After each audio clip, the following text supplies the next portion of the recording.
Bonjour à tous et bienvenue dans cette vidéo donc, qui est la réelle correction du travail de groupe des terminales générales 4 du lycée Jeannot. Concernant cette feuille de route du chapitre 1 sur la récurrence, il s'agissait du 1.17 et donc voici la correction détaillée de cet exercice. Donc on considérait la suite de nombres réels un définie par u0 égale moins 1, u1 égale 1,5 et pour tout antinaturel n, un plus 2 est égal à un plus 1 moins 1 quart de un.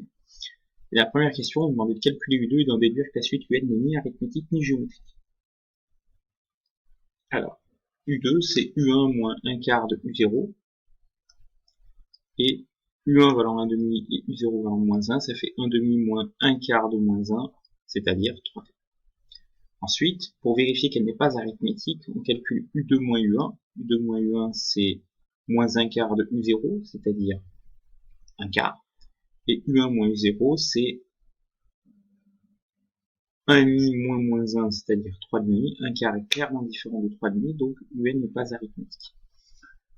Pour vérifier qu'elle n'est pas géométrique, oui, on calcule U2 sur U1, ce qui fait 3 quarts sur 1,5, ça fait 3,5, et U1 sur U0, qui fait 1,5 sur moins 1, ça fait moins 1,5. 3,5 différent de moins 1,5, donc UN n'est pas géométrique. Attention, cet argument-là fonctionne ou est utilisable quand on veut démontrer que la suite n'est pas arithmétique ou n'est pas géométrique. Par contre, si on venait à trouver U2 moins U1 égale U1 moins U0, ça ne justifie pas qu'elle est arithmétique, d'accord? Si ça marche pour les trois premiers termes, ça ne peut pas forcément dire que ça marche pour tout n. Ici, le quantificateur pour tout n prend toute son importance. Question 2, on posait la suite Vn définie par Vn égale Un plus 1 moins 1 demi de Un pour tout entier naturel n. Et on vous demandait de calculer V0. Alors, V0, c'est U1 moins 1,5 de U0, c'est-à-dire 1,5 plus 1,5, 1,5 plus 1,5, ça fait 1. Dans la question B, on vous disait d'exprimer Vn plus 1 en fonction de Vn, pour tout entier naturel n, encore une fois, ici on le fait pour tout entier naturel n, Vn plus 1, c'est égal à Un plus 2 moins 1,5 de Un plus 1, et Un plus 2 moins 1,5 de Un plus 1, enfin Un plus 2 pardon, moins 1,5 de Un plus 1, si on remplace Un plus 2 par son expression, c'est Un plus 1 moins 1 quart de Un, moins 1,5 de Un plus 1 qui reste ici. Ça fait donc 1,5 de Un plus 1 moins 1 quart de Un, 1 quart valant 1,5 fois 1,5, on met 1,5 en facteur, ça fait 1,5 facteur de Un plus 1 moins 1,5 de Un, ce qui fait 1,5 de Vn.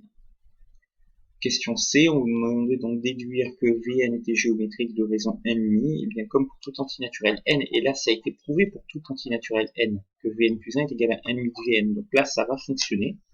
Vn plus 1 est égal à 1,5 de Vn, donc Vn est géométrique de raison n,5, et comme V0 vaut 1, et qu'on sait que pour une suite géométrique pour tout antinaturel n, Vn c'est V0 fois Q puissance n, c'est-à-dire 1 fois 1,5 puissance n, ce qui fait 1 sur 2 puissance n. Ensuite, on posait une suite Wn définie par pour tout antinaturel n, Wn égale Un sur Vn.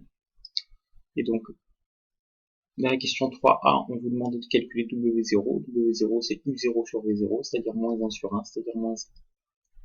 Tout antinaturel n, Un plus 1, c'est Vn plus 1,5 de Un.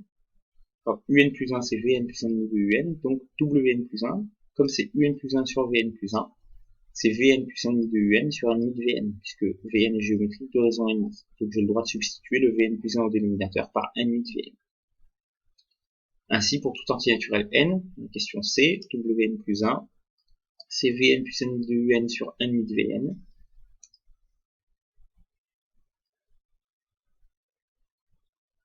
Ce qui fait, je vais casser ici la fraction en deux. D'accord. Je vais avoir un bloc Vn sur 1,5 de Vn et un autre bloc 1,5 de Un sur 1,5 de Vn. Je vais Vn sur 1,5 de Vn plus 1,5 de Un sur 1,5 de Vn. Et on remarque que dans chacune de ces deux fractions, on va avoir des choses qui vont se simplifier. Dans la première, c'est les Vn. Et dans la deuxième, ce sont les n,5. Voilà.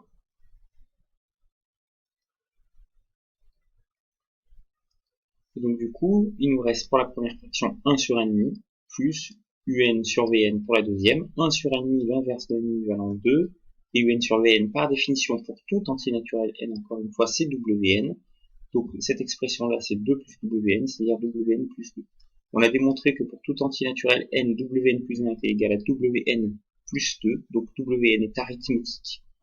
Et comme W0, enfin avec W0 égale moins 1 et R égale 2, donc pour tout entier naturel n, Wn c'est moins 1 plus 2n, c'est-à-dire 2n moins 1.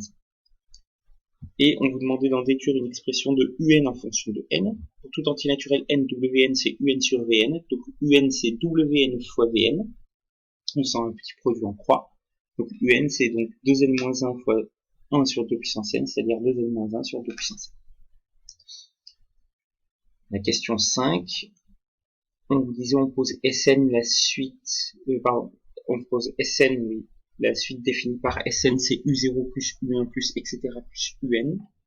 Et on vous demandait de démontrer par récurrence que pour tout entier naturel n, Sn c'est 2 moins 2n plus 3 sur 2 puissance n. Donc je pose Pn cette égalité, et c'est la propriété Pn que je vais vérifier, que je vais démontrer pour tout entier naturel. Alors on initialise à n égale 0. S0, la somme au rang 0, c'est le premier terme, c'est U0, il vaut moins 1. Et cette expression-là, 2 moins 2 fois 0 plus 3 sur 2 puissance 0, c'est-à-dire mon terme de droite ici à n égale 0, 2 puissance 0 valant 1, 2 fois 0 plus 3 ça fait 3, 3 sur 1 ça fait 3, 2 moins 3 ça fait moins 1, donc on voit bien que S0 c'est ça, c'est la même chose, donc P de 0 est vrai.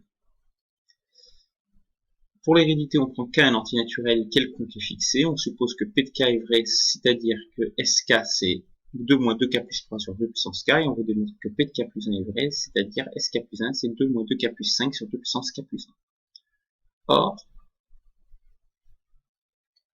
SK plus 1, c'est SK plus UK plus 1. En effet, si